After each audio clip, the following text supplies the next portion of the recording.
This video might end up being shorter than my usual videos, but I really want to share these thoughts and I don't know if I'll ever get the chance to do so in the near future.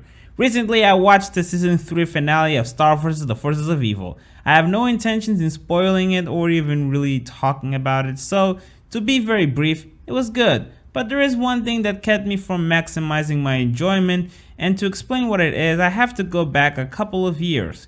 You know what, scratch that, a couple of decades. There was a period when cartoons were a lot more genre specific than what we're used to. If it was a slapstick comedy, a dumb action show, or a girly pony cartoon, it was exactly that. Nothing more, nothing less. But over time, we saw a rise of cartoons created by people who likely grew watching different types of shows and implemented those influences into their shows, which gave them more of a unique identity, to the point where when we reached the 2010s, the idea of a show like Adventure Time, Steven Universe, or Star vs. the Forces of Evil that manages to be both episodic and serialized and manages to implement both comedy and drama was something very common, which isn't to say that previous decades didn't have these types of shows, because they did. However, even with our current shows, I can't help but feel like they're still holding on to old habits, and I'm going to use Star as an example. Star is very obviously a comedy series. In fact, initially that's all it was until over time they began to add a little bit of dramatic elements. But in the last 2 episodes, the stakes were high and a lot of serious stuff was happening. But despite that, the show still felt the need to hold on to its usual comedic tone.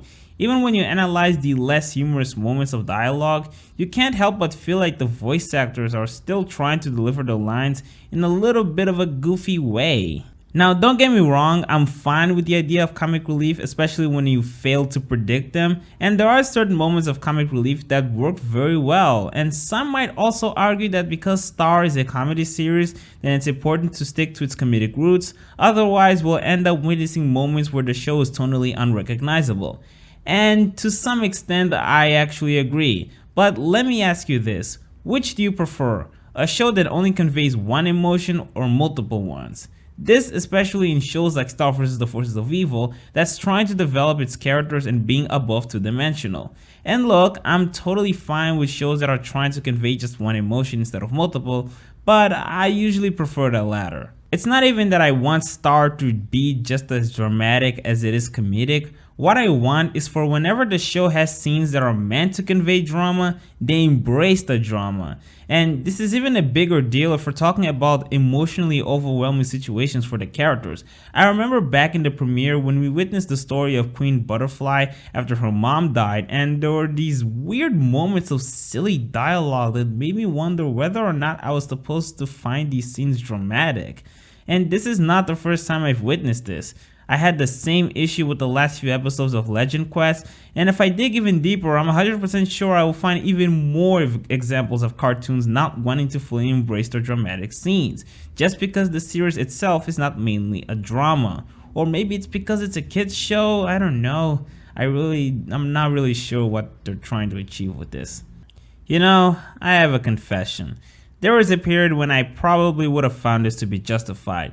I used to think that if a show or a movie has a weird premise, it needs to prove itself that it's self-aware by being a bit comedic, which hints at the audience that they're not supposed to take it more seriously than they should. And you know what? I still stand by this belief, but not to the same degree as before. And I think the first show that made me realize that was the Powerpuff Girls, strangely. Craig McCracken once said that the inspiration for the Powerpuff Girls came from watching the 60s Batman, in which he used to take their adventures seriously as a kid, but his parents would always end up laughing a lot more than he did. And Craig had to become an adult for him to realize that the joke came from the zaniness of the events of the series. So he took that as inspiration for the Powerpuff Girls.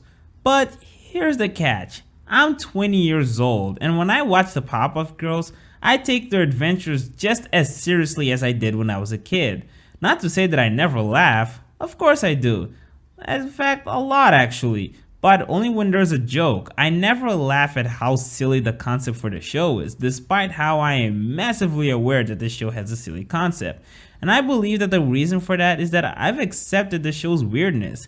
That's really what fiction is all about, the ability to suspend our disbelief, and I strongly believe that members of all types of geek culture are capable of accepting and connecting with weird and goofy fictional worlds out there. And it's for that reason that I believe that if there's any chance that the reason why shows like Star vs. the Forces of Evil don't maximize their dramatic scenes is because there's a chance those scenes will come across to people as too serious for its own good, which, to be fair, that can happen.